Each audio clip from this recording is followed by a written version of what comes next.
Good day, good life. Welcome to the Lecture 3 of English Lecturership Preparation Series. In today's program, we'll be further looking at the history of English literature in detail. So let's begin today's program.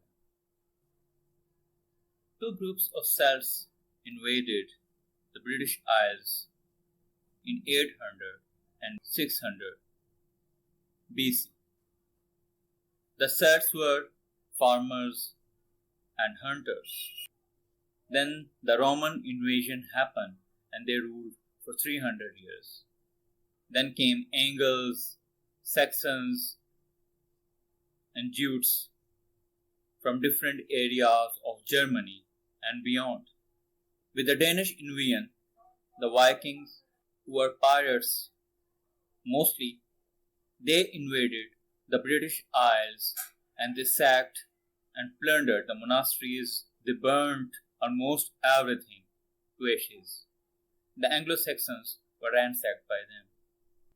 In 871, King Alfred the Great rose to power. He became a national hero by formally dividing the Saxons and the Danish. The important work of this era are Beowulf.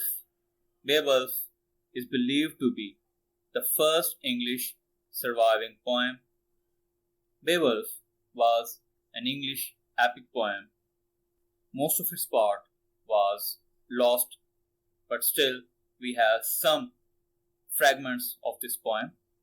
The theme of the poem is continental Germanic. The poem can be considered as of pagan origin, where a hero tries to save his nation from a dragon. The poem is anonymous because we don't know who was the poet of this poem. Then there are Anglo-Saxon chronicles.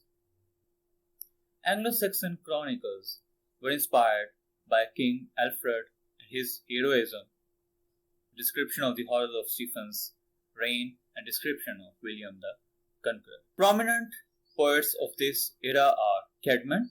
He wrote 3 shorter poems which are considered under the one title Christ and Satan. The name of the poem are the Genesis, Exodus, and Daniel. Then we have another poet, Cynewulf.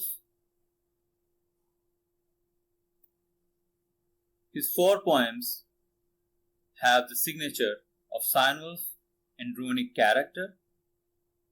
The names of the poems are Juliana, Aline, Christ, and the Fates of Apostles. These 4 poems have signatures of Cynewulf, so we know there was a person, Cynewulf, who composed them. Then we have the medieval era. On 14th October 1066, the Battle of Hastings took place, in which Anglo-Saxon king Harold Godwinson was defeated by William the Conqueror of France, and it was the beginning of the Norman Conquest of England. The Duke of Normandy had family ties with the descendants of King Alfred. He suppressed Anglo-Saxons nobility and confiscated their land. The Normans rebuilt England on the feudal lines.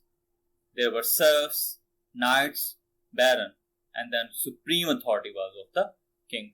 So a change came in the nationalhood and national lifestyle of England. The language of the people was Old Norse or Old English, but it became now French. The important period in this era is of Chaucer. The Age of Chaucer is an age of unrest and transition. The literary movement of the age clearly reflected by 5 famous poets by Langland, Wycliffe, Gower, Mandeville, and Chaucer. The most prominent among them was Chaucer. In the next lecture, we'll talk about Chaucer and Renaissance. Stay tuned Stay healthy, be resolute, and keep working. Meet you next time. Don't forget to subscribe the channel for more preparation lectures